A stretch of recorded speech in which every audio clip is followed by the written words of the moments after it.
will so this is something that my clients come to me all the time saying, oh my gosh, I've heard that a tired dog is a good dog. Will this help my dog with their separation related behaviors? So what's your thought about that, Joe? Well, the dog needs to have some stimulation in their life so that they can settle. So, going for a really good sniff, so having some enrichment, ideally some kind of sniffing, unless you've got a sight hand and they like to go and have a look at things. Yes. So they need that. Otherwise, they're like, I'm bored, I need something to do. But having had something to do beforehand, they're more inclined to settle.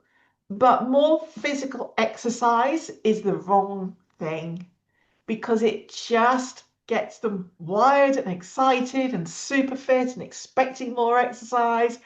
But, running around pumps those hormones up.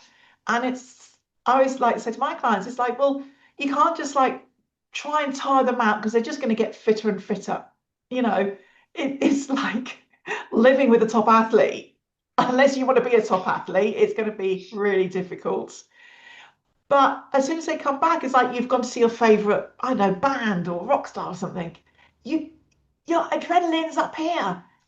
It takes a while to be able to calm down and then be able to go to sleep because you're so excited, you're so wired. And it's the same for the dogs, is that you're creating a rod for your own back by exercising them more, and it doesn't tire them out. They literally just are pumped of hormones and excitement, and they're never going to settle.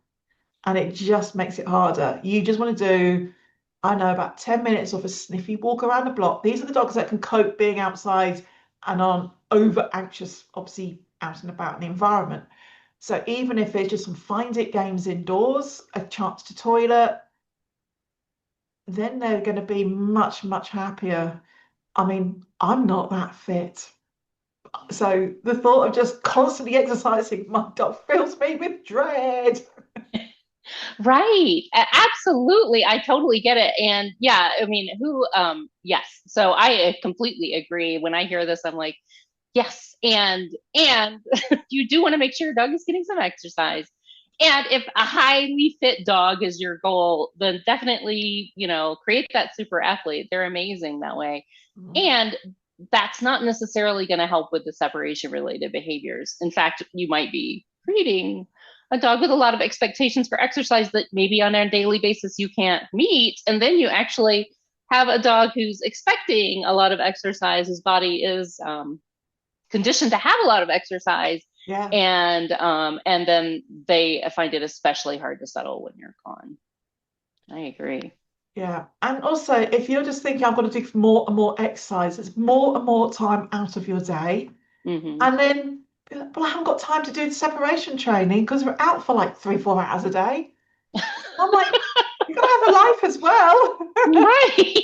Right. Where And do a you find job this and all of life? that stuff. So yes, yes, that you don't have to exercise your dog for 3 hours a day. And in fact, especially if your dog is reactive or concerned about other dogs, that adrenaline spike that happens when they experience something very exciting, or like my dog who loves to run and chase things, that sort of makes it harder for her to settle when she comes back in.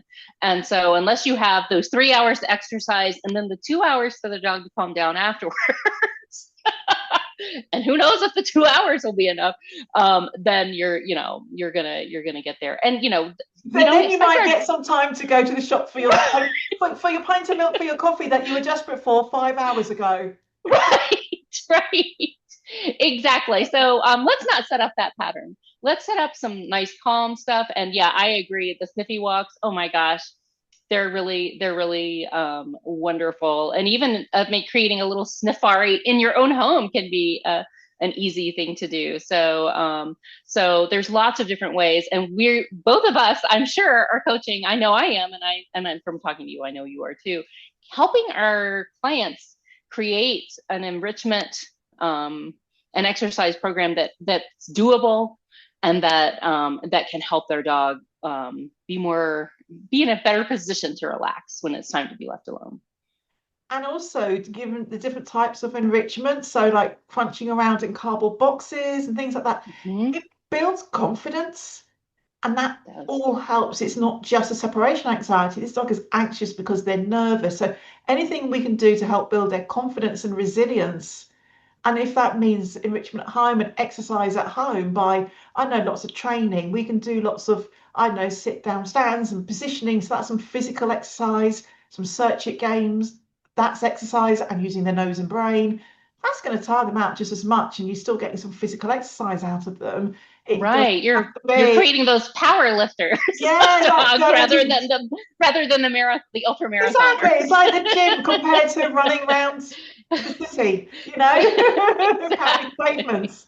Yeah, and those exercise, those kinds of things, those obedience training, rally, all those kinds of things can be really engage the brain and also engage the body, and actually can really do a lot to train your dog physically and also mentally, and it turns out also emotionally without a lot of overexcitement. Yeah, and it makes it more manageable for the owners. Hmm. I Yeah. agree. Hmm.